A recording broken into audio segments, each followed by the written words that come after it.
Hey guys, I've been spending way too much time on YouTube today, and I've been watching a lot of videos of people celebrating Americans losing their jobs. I've been thinking about this for quite some time. I have never celebrated anyone losing their job. Well, that's not strictly true. There are a couple people that I hated that I celebrated them losing their jobs, but I've never celebrated mass layoffs of anyone in my entire life. And I find it to be exceptionally cruel on the part of many Americans who are celebrating the loss of government jobs at this point. And I've thought about this for a long time in a lot of ways. There are a lot of people losing their jobs right now that is not being reflected in current unemployment numbers, but you're going to start seeing that leak into unemployment reports as the weeks go on, largely because there is a delay in reporting and also because people just aren't really paying attention to this right now at this moment. But a lot of high paying jobs are evaporating right now in the tech sector. Almost every major tech company is doing layoffs. A little bit of that is restructuring. A lot of that is just cutting expenses because they're able to do that now because of AI. But in the case of government workers, these are also high paying jobs with good benefits, with pensions.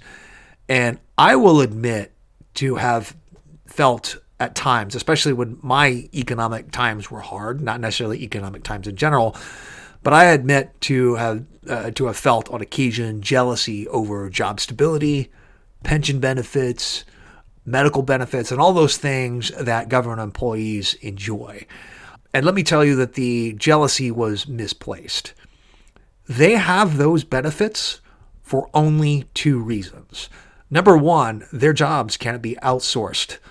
You can't send those jobs overseas for the most part. Some of them can't be done by the private sector. A lot of them probably could. But the real reason that I am jealous of those benefits is because those benefits still exist. All of those benefits used to exist in the private sector until starting roughly 50 years ago, 40 years ago, the conversation around unions started to shift, where unions were very effectively painted as either socialist or communist, and the very idea of class consciousness became kind of a taboo subject, and union power evaporated, particularly after the strike of air traffic controllers during the Reagan administration, where he essentially crushed them. That was really the death knell for unions. That's when we saw massive outsourcing of jobs overseas, where companies were allowed to not pay those benefits, not pay those pensions, take their manufacturing base overseas and start manufacturing there. So the reason that people are celebrating the loss of government jobs isn't because they know anything about those government jobs. They don't know if they were useful employees. They don't know if they were being lazy. They just assume they were because they've been brainwashed into thinking over the last 50 years that all government employees are just there to collect a paycheck. Now, having worked for the government at one point, contractor for the government, I do know that there are a lot of bad employees. But the proportion of low-performing employees for the government is no higher than it is in the private sector. The real reason that people are jealous of pensions, retirement plans, and medical benefits is because the employee unions of the federal government have fought to preserve those benefits. Federal employees have someone defending their interests, there to fight for better pay, fight for better benefits, and fight for a retirement plan. We have seen a reduction in the federal employee retirement system over the last 40 years or so, and that's a well-deserved reduction. The original employee pension plan was designed when life expectancy was roughly 61. Today, life expectancy is around 78 for a U.S. male. The math was just wrong for that plan, and it did need to change. But they were able to preserve a pension plan for those employees. Now, the basic formula for the first retirement plan is 1% of your income times years of service. Under the old plan, the CSRS plan, it was quite a bit more generous. But the new pension benefits are not incredibly generous. You serve 50 years or 30 years working for the federal government, and you make 30% of your retirement money in retirement, and you contribute to that retirement plan. That only exists because the union fought to preserve it. Less than 7% of companies in the United States have a defined benefit plan or a pension. Almost everything else is 401k matching, 403b matching, 457 plan, whatever that is, some sort of deferred comp plan, which works out for you if the market works out for you along the way and you don't make a lot of mistakes.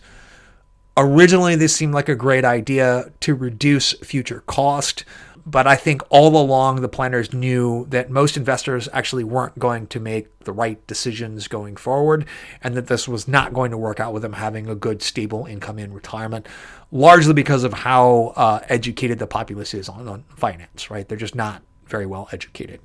The people who are celebrating the loss of jobs for federal employees right now, or celebrating these tech workers who are going through their second and third round of layoffs over the last 4 years, shame on you.